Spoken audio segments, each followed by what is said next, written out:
tras pues de presentar lo que dice la Escritura. Una cosa importante de este vídeo, aparte de darle las gracias al ingenio de Lina, que siempre va haciendo cosas para que nos queden mejor, a veces que una lectura. Una cosa para quedarse: no hay nada imposible para Dios. Y eso lo tenemos que tener, en mente en esta mañana. No hay nada imposible para Dios. La verdad es que muchos de vosotros esta mañana habéis pasado por el trono de Dios, porque esta mañana he estado orando por muchos de vosotros. En el fondo he estado orando por todos, pero con muchos con nombre y apellido. Personas que conozco, que sé que no lo están pasando bien. Personas que sé, bien por el boletín, bien porque lo sé, que están pasando situaciones duras, difíciles, complicadas. Porque en esta mañana, hermanos, el tema que vamos a desarrollar tiene que ver con la fe. Y más concretamente, con vivir la fe en tiempos difíciles, que siempre los hay. También quiero empezar diciendo que el título de esta enseñanza, de esta mañana, es un refrán que muchos seguro que habéis oído alguna vez. El refrán es: el hombre propone y Dios dispone, ¿no? Importante. ¿Por qué el hombre propone? Porque el hombre diseña sus perspectivas, diseña sus proyectos, tiene unos deseos hacia los cuales anda, pero ¿sabéis? Realmente el que dispone del futuro es Dios. Y no tenemos otra, hermanos, más que esperar y confiar en Él, porque en sus manos es en donde está nuestro futuro. Así que en esta mañana vamos a hablar de aflicciones, ¿sí? Vamos a hablar de enfermedades, de situaciones complicadas que nos acontecen y que trastornan nuestras vidas, que siempre las hay. Y a la vez veremos cuál es la reacción que nos aconseja la Biblia, la Escritura, para poder tener victoria en medio de situaciones adversas. Y para poder desarrollar este tema, hermanos, hoy vamos a mirar dos historias, no una. Vamos a mirar dos historias que, aunque son muy, muy distintas la una de las otras, a la vez veremos cómo tienen una enseñanza igual o extremadamente parecida, aunque son dos relatos tan diferentes, ¿no? Por un lado, nos encontramos con Lázaro, que ya se nos ha dicho, un buen amigo de Jesús, miembro de una familia muy amada por Jesús, que enferma, una enfermedad parece ser grave, y que le mandan recado a Jesús para que Jesús vaya, ¿vale? Y por otra parte, Jesús está con sus discípulos en una barca pequeña. De pronto se abre una gran tempestad, las olas se vuelven muy altas, parecen que van a engullir la barca, empieza a entrar agua por ella, corren peligro y acuden también a Jesús para que Él pueda atenderles, ¿no? Así que la Escritura hoy, en esta mañana, nos va a hacer una proposición. Y la proposición es la siguiente: nos invita a vivir la fe que cada ocasión requiera. Porque cada ocasión requiere vivir la fe de una manera, ¿no? Así que esto lo vamos a mirar y lo vamos a hacer con 4 puntos que vamos a desarrollar. El texto del primer punto, Se encuentra en Juan 11, del 1 al 3, no sé si lo podrán poner o no, pero de todas las maneras tienen que ver con la lectura, y también en Marcos. Y nos encontramos a Lázaro enfermo, a las hermanas que mandan llamar a Jesús, y por otra parte nos encontramos con una tempestad y la barca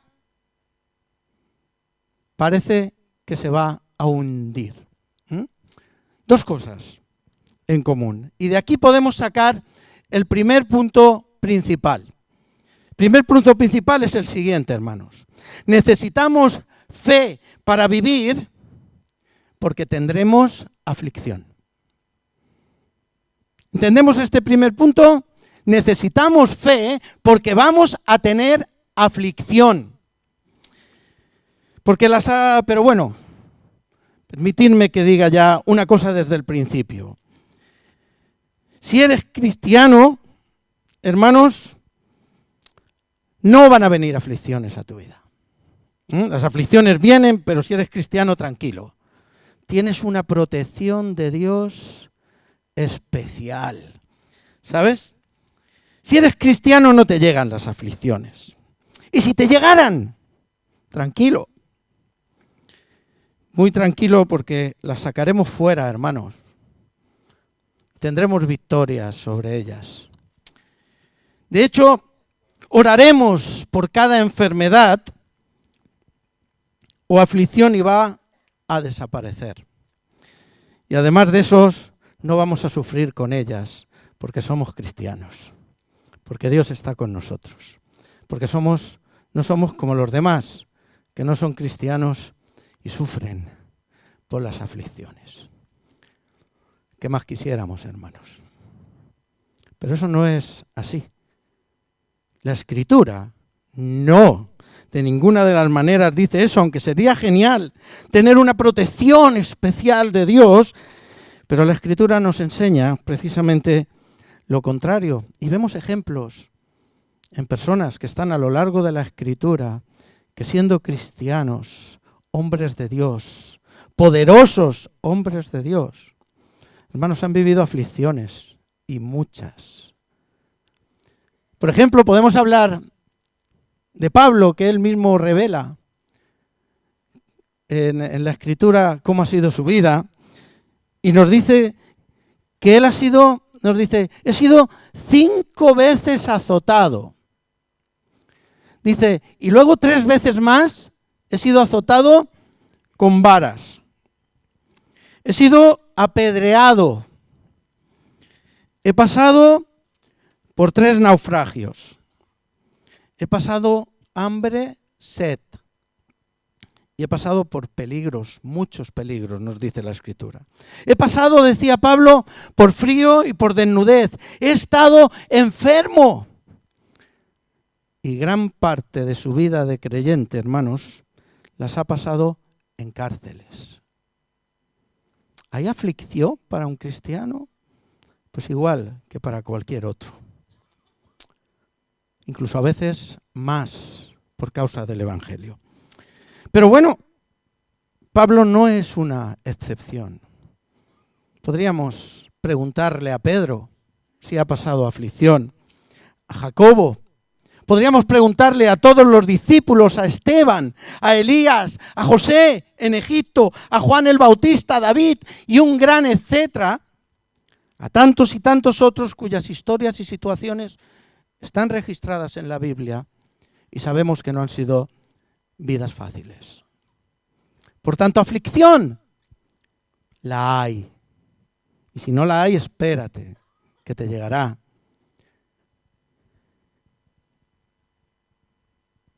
Es cierto que algunas veces Dios interviene con poder y con gloria en el mismo momento en que tú estás pasando una aflicción, una prueba dura. Es cierto que Dios interviene con gloria. Y con un simple chascar de dedos, la situación cambia. Es cierto, porque tenemos un Dios todopoderoso y glorioso. Pero no es menos cierto, hermanos, que la mayoría de veces de lo que tenemos que echar mano es de la fe. para poder vivir en cada situación que nos acontece. Y Dios no obra de esa manera, tan gloriosa, maravillosa y rápida. Y no lo hace siempre. Y una cosa es seguro, las aflicciones vienen. Seguro, antes o después. Recordar que Jesús mismo ya nos lo dijo. En el mundo tendréis aflicción.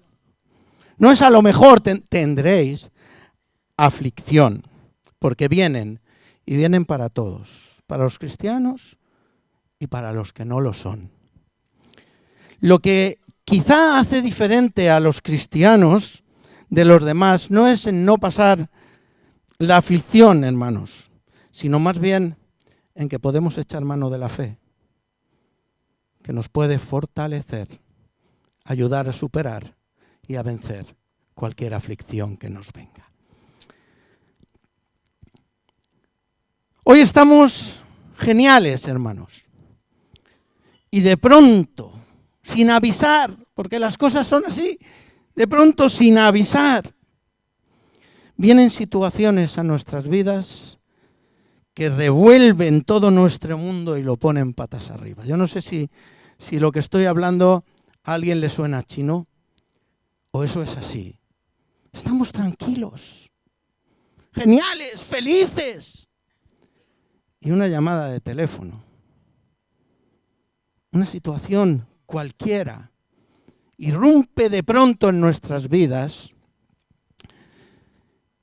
y empezamos a vivir tiempos que son muchísimo más difíciles. De pronto una enfermedad grave, como a Lázaro, o de pronto viene una tempestad inesperada, como sus discípulos, y esa situación, hermanos, ante la cual nos vemos limitados. Nos sentimos, cuando vienen estas situaciones, desbordados, no sabemos qué hacer. Nos sentimos impotentes y de pronto ha empezado una crisis en nuestras vidas. Así es como vienen las aflicciones, las cosas que no esperamos, las cosas que nos van sucediendo. Y en unos minutos estábamos geniales, quizá pensando, ¿no?, que las cosas terribles del mundo, como son accidentes o como son enfermedades, desastres, crisis y todo esto, quizá pensando que esas situaciones no nos suceden a nosotros, suceden, pero no nos van a llegar quizá a suceder nunca, ¿no? Así que de pronto viene una situación complicada y difícil a nuestras vidas y sentimos, lo primero que sentimos es como nuestros latidos se aceleran, hermanos. Se acelera nuestra respiración. Viene una presión fuerte a nuestras vidas, empieza a llegar el estrés, aparece el temor, aparece la confusión, el dolor, la tristeza, la ansiedad. La pérdida de la concentración, la pérdida de la confianza, incluso la pérdida del sueño, cuando nos viene una aflicción dura y complicada. Y muchas veces es tan complicada la aflicción que nos pueda venir, que incluso llegamos a pensar que la vida carece de sentido. Yo no sé si muchos habéis pasado por situaciones tan serias, pero de verdad que se llega a estas cosas.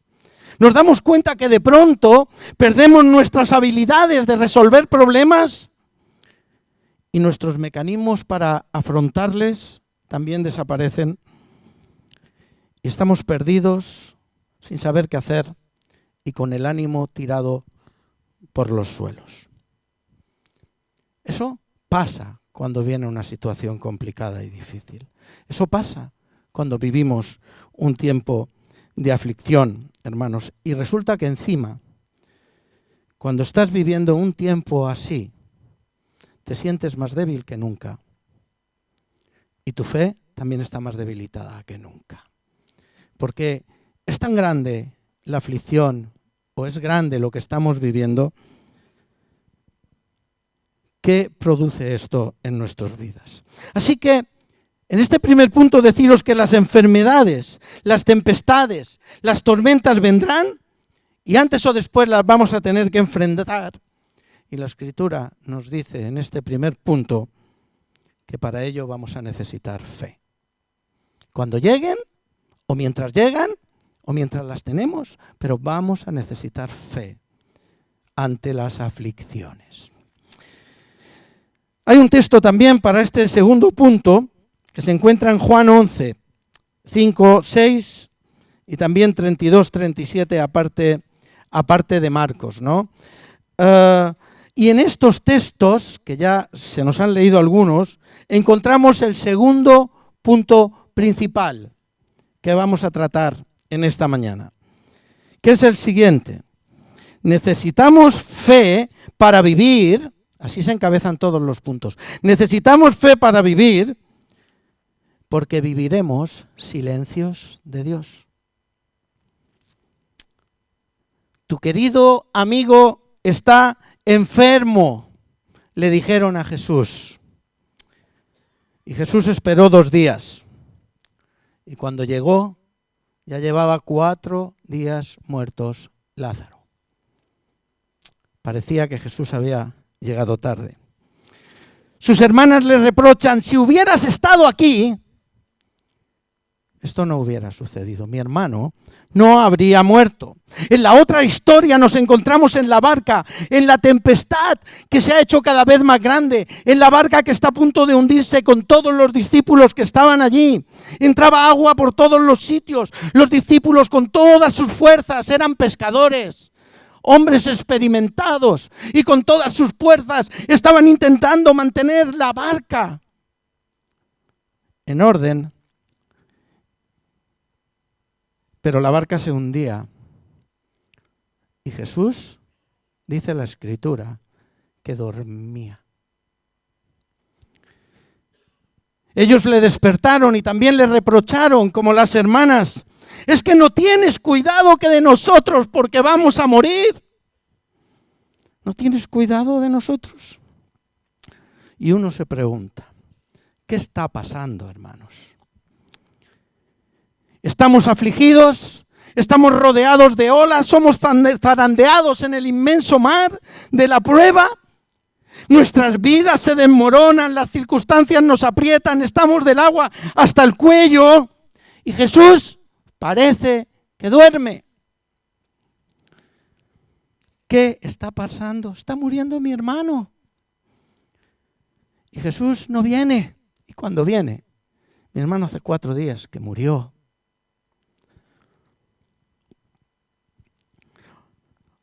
Oramos, ayunamos, hermanos, por tantas y tantas cosas en las que estamos viviendo, por las aflicciones que pasamos, y todo sigue igual. Y no hay cambios. Y lo único que experimentamos algunas veces es un profundo silencio de parte de Dios. Y cuando esto sucede, hermanos, vienen a nuestra mente pensamientos, sin duda. Incluso vienen dudas a nuestras mentes.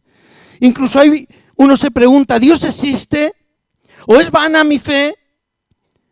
Y nos sentimos o nos podemos sentir abandonados y terriblemente solos en este tiempo de aflicción en el que Dios no nos habla o no le escuchamos hablar.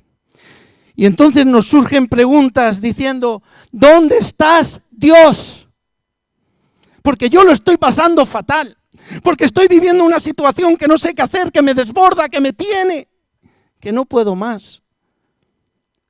Y tú no intervienes, ni me hablas.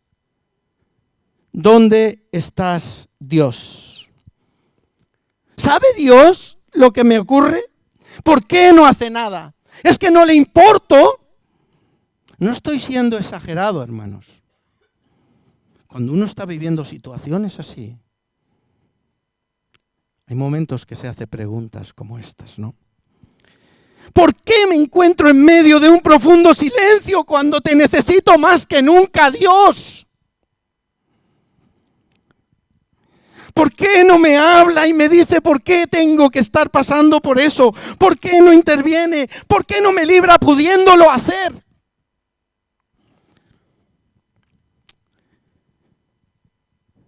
José de Egipto. ¿Sabéis quién es José, verdad?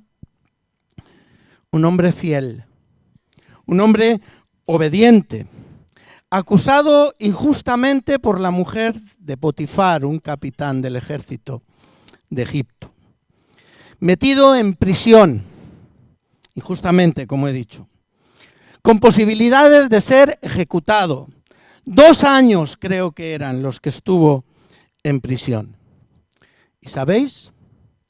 Dios no le habló en prisión del por qué había sucedido estas cosas y vivía este tiempo de aflicción. ¿Sabéis? No le contó el por qué. ¿Y sabéis quién era José? José era el interpretador de sueños, hermanos, de enigmas, el que le iba diciendo a otros cuál era la voluntad de Dios. Y estaba en prisión. Y estaba viviendo silencios de parte de Dios. Prosperaba todo lo que hacía. Dios le bendecía, dice la Escritura, pero explicación no nos dice la Escritura que tuviera ningún sueño sobre sí. Ninguna explicación, ninguna cosa especial de Dios en ese tiempo duro y difícil. Juan el Bautista, el más grande de los hombres nacidos de mujer. Encadenado y encarcelado, también injustamente, por capricho de Herodías. Estuvo en prisión y, ¿sabéis? No recibió ningún mensaje especial. Solo silencio. Recibió silencio hasta tal punto, hermanos, que Juan le tiene que mandar un mensajero a Jesús diciéndole: ¿eres tú el que tenías que venir o tenemos que esperar a otro?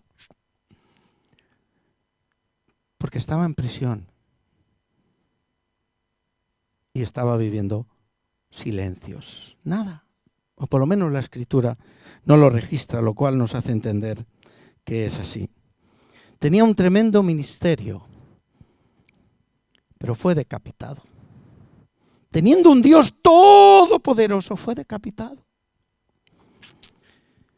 Hebreos 11, del 35 al 39 nos dice que otros fueron atormentados, otros experimentaron vituperios y azotes, prisiones y cárceles, otros fueron apedreados, aserrados, muertos a filo de espada y un gran etcétera, y de los cuales el mundo no era digno, nos dice Hebreos, y no recibieron lo prometido, no recibieron explicaciones muchos de ellos.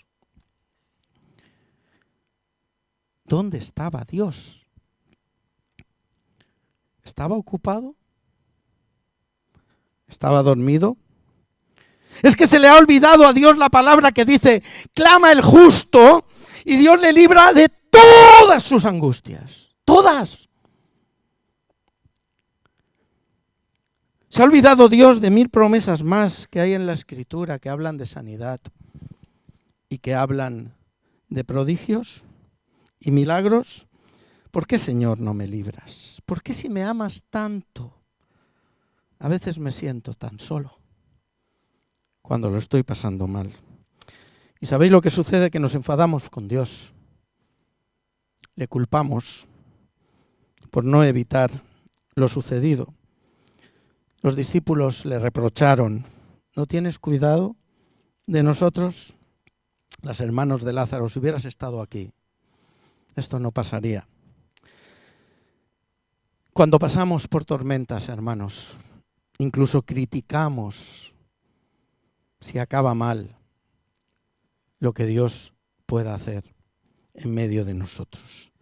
A veces la respuesta no es la deseada, aunque también tendríamos que tener en cuenta que los silencios de Dios también son respuestas. Respuestas de vivir la fe y la confianza.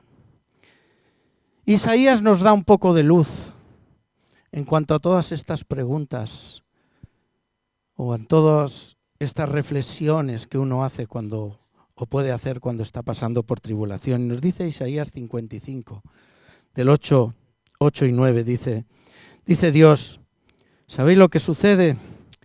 Que mis pensamientos no son vuestros pensamientos. ¿Sabéis lo que sucede? Que mis caminos no son vuestros caminos. Nos dice la Biblia, Dios habla hoy, dice, porque mis ideas, dice Dios, de este mismo texto, no son como las vuestras. Porque ni es como la vuestra mi manera de actuar.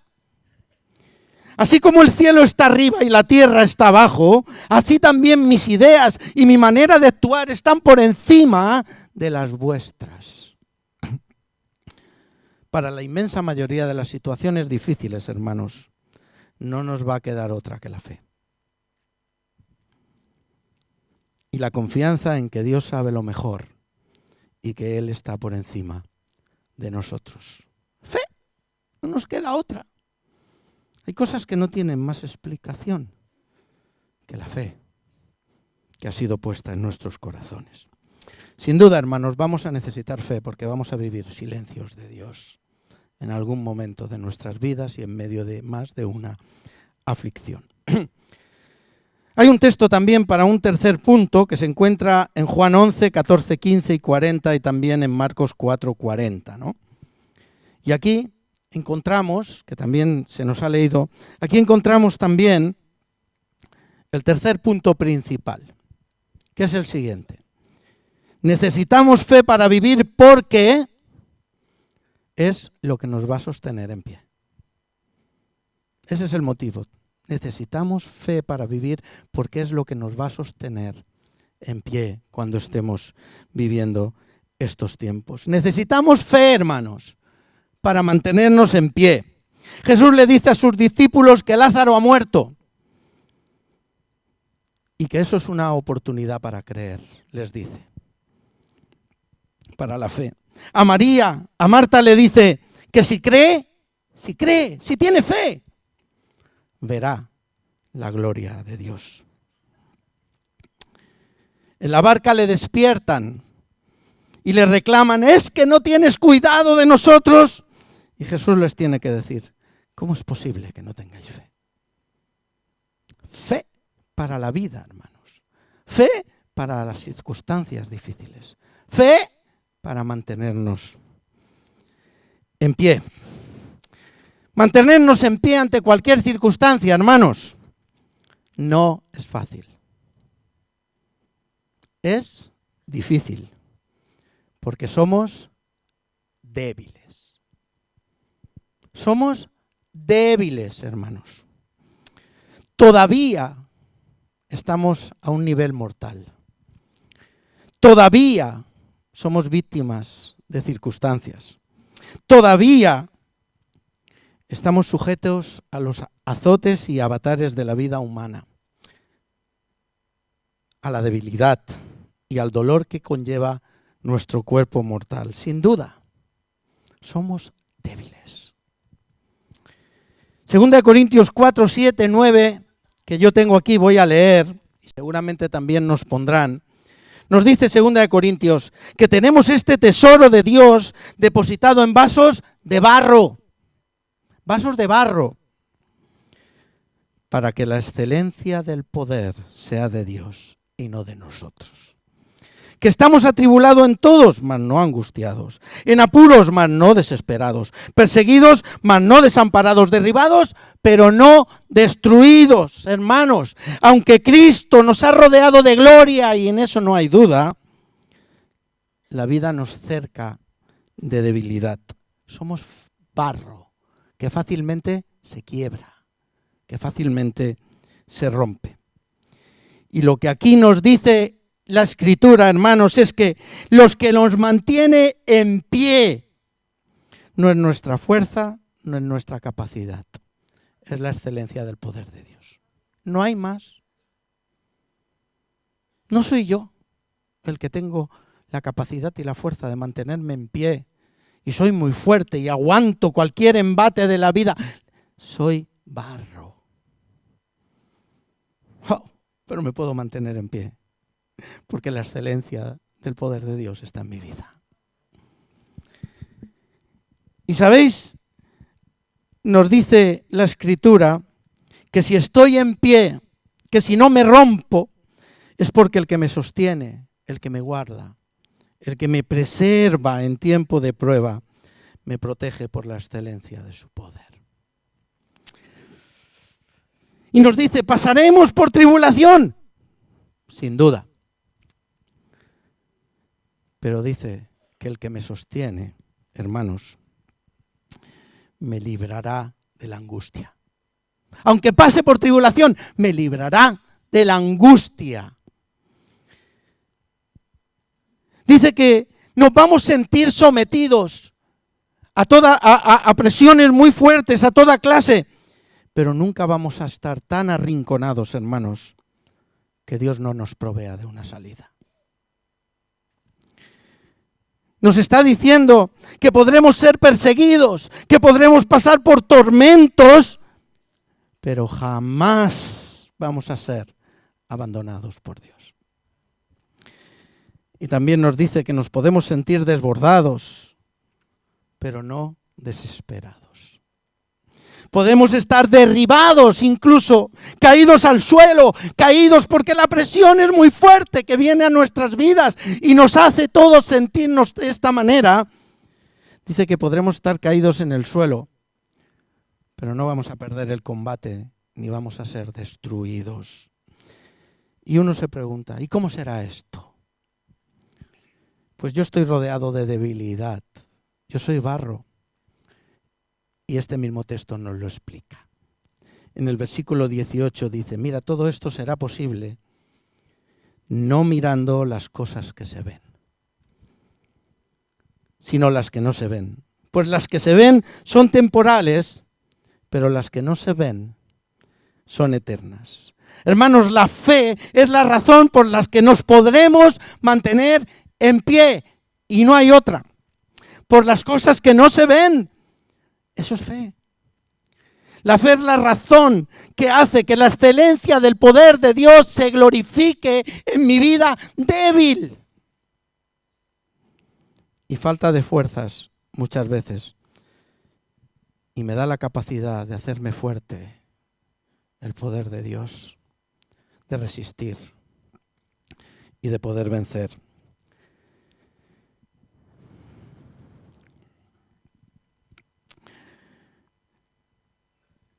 Los discípulos estaban en la barca. ¿Cómo es que no tenéis fe?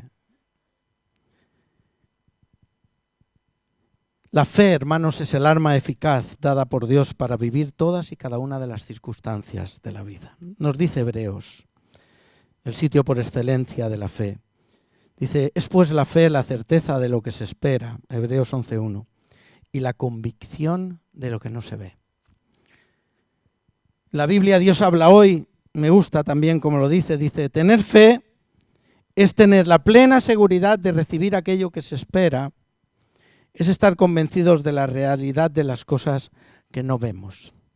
O sea que podríamos concluir que fe es lo que se espera y no veo. Cuando lo veo, deja de ser fe. Cuando Dios interviene de manera gloriosa y cambia una situación, ¡gloria a Dios! Pero deja de ser fe, porque ya lo hemos hecho. La fe es para vivir cuando estás esperando algo. Por eso la fe es necesaria para vivir todas y cada una de las aflicciones. Sin fe es imposible agradar a Dios. Hermanos, voy a entrar en el último punto. Y antes dice, tengo un par de preguntas. ¿Tiene sentido nuestra fe? ¿Es nuestra fe solo algo a lo que aferrarnos para cobrar fuerzas o es algo consistente? El cuarto punto nos lo aclara. El texto para el cuarto punto está en Juan 11, 25, 27 y en Marcos 4, 41. Y aquí podemos encontrar el cuarto punto principal. Necesitamos fe para vivir porque nos mostrará a Jesús. ¿Mi fe tiene sentido? Sí, Mi fe es consistente, sí, porque está basada y centrada en Jesús. Declaración de Marta en estos versículos que hemos leído. Tú eres el Mesías, el Hijo de Dios. Declaración de los discípulos en la barca. ¿Quién es este? Que aun el viento y el mar le obedecen. Isaías, ¿quién es este, no? Sobre quien descansa mi fe. Es lo que nos debemos preguntar cuando estamos pasando tiempos complicados. Isaías 9:6 nos dice que es el admirable consejero, nos dice de Jesús. El Dios fuerte, el Padre eterno, el príncipe de paz. Admirable consejero es aquel que tiene todo el consejo, toda la ciencia, que sabe todas las cosas, o sea, sé, el omnisciente. Ese es Jesús. El Dios fuerte. La Escritura usa para esto, para decir todopoderoso, el que todo lo puede, el que todo lo controla. Jesús es omnipotente. Padre eterno, hermanos, omnipresente. Jesús es el mismo Dios, con los poderes de Dios, porque es Dios mismo, omnipotente, omnipresente, omnisciente. Y es el que trae, dice la Escritura, príncipe de paz, el que trae la paz a tu vida. En cualquier de estas circunstancias, Jesús es el mismo Dios. Nos podemos sentir solos, o que tarda, como Marta y María. Hermanos, y puede que muchas veces cuando lo estamos pasando mal, creamos que lo que necesitamos es un hecho poderoso y maravilloso de Dios para aumentar nuestra fe. Y no es así. Y no es así, hermanos. Cuando lo que realmente necesitamos es decirnos claramente quién es Jesús. Aquel en quien yo deposito mi fe, en quien espero, en quien aún no veo, pero confío en este tiempo complicado y difícil. Porque Jesús es el que era antes de la creación del mundo, nos dice la Escritura, el que todo lo controla, el que todo lo domina. Él es Dios todopoderoso, con su sola presencia mantiene el universo en perfecto orden. Nos dice un profeta, creo que era Isaías o Jeremías, no sé, nos dice que tenemos un Dios indescriptiblemente grande. Y no sabe ni cómo expresarlo y lo expresa de esta manera y dice, tenemos un Dios que mide las aguas con un palmo. Un palmo. Puede medir todas las aguas. Tal es su grandeza. Dice que con 3 dedos, 3, es capaz de juntar todo el polvo de la tierra. Dice que reúne a todas las naciones delante de él y son como una gota que cae de un cubo. Dice que cuando él se sienta necesita todo el círculo de la tierra, que coge los cielos, que a nosotros nos parecen tan inmensos, y los puede correr como si fuera una cortina.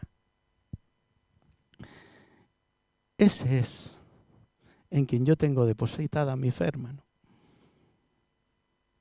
Ese es en quien yo confío cuando lo paso mal, cuando vivo mal, cuando estoy pasando una situación que me desborda, que me descoloca. Ese es en quien yo puedo poner mi fe. Y es igual de Dios grande y glorioso. Es igual de poderoso. Es igual de soberano. Si arregla mi situación o si no la arregla. Pero en ese, hermanos, es en quien yo tengo que depositar mi fe. Y no puedo estar en mejores manos porque Él me ama, porque siempre está a mi lado y porque siempre, hermano, cuida de mí. Cuando lo veo y cuando no lo veo. Os voy a pedir, hermanos, que os pongáis en pie y me permitáis concluir. Y voy a concluir leyendo el Salmo 46, leyendo 4 versículos, del 1 al 3 y el 7, que aunque lo vais a ver aquí escrito, yo lo voy a leer desde la perspectiva de la Biblia, Dios habla hoy. Y dice, Dios es nuestro refugio y nuestra fuerza, nuestra ayuda en momentos de angustia. Por eso no tendremos miedo, aunque se deshaga la tierra, aunque se hundan los montes en el fondo del mar, aunque ruja el mar y se agiten sus olas, aunque tiemblen los montes a causa de su furia, el Señor Todopoderoso está con nosotros. Él es nuestro refugio. Refugio es una expresión hebrea que significa, literalmente, Dios es nuestro lugar elevado. El lugar que está más arriba, por encima de las circunstancias que se alcanza por la fe. Así que, hermanos, la Escritura hoy nos proponía vivir la fe que cada ocasión requiere. Y yo no sé cuál es tu circunstancia.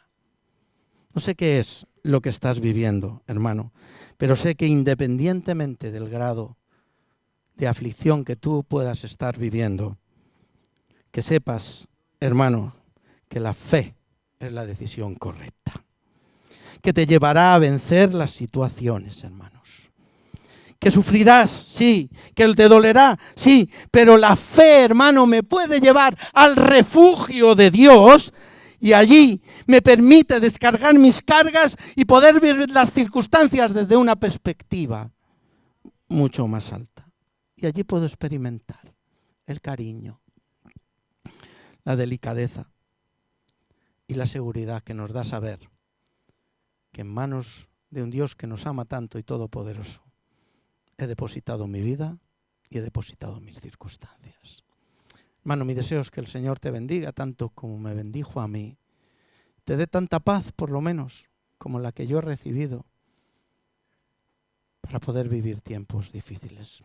Animo al grupo de alabanza que pueda pasar y pueda entonar este coro que dice: dulce refugio en la tormenta es Jesucristo el Salvador. Él es el que me alienta y alimenta con su palabra y con su amor. Y yo vengo a reposar en Él porque Él es mi amigo fiel. Y puedo recibir una poderosa y fresca unción que lleve mi corazón, ¿dónde? En su refugio. Que el Señor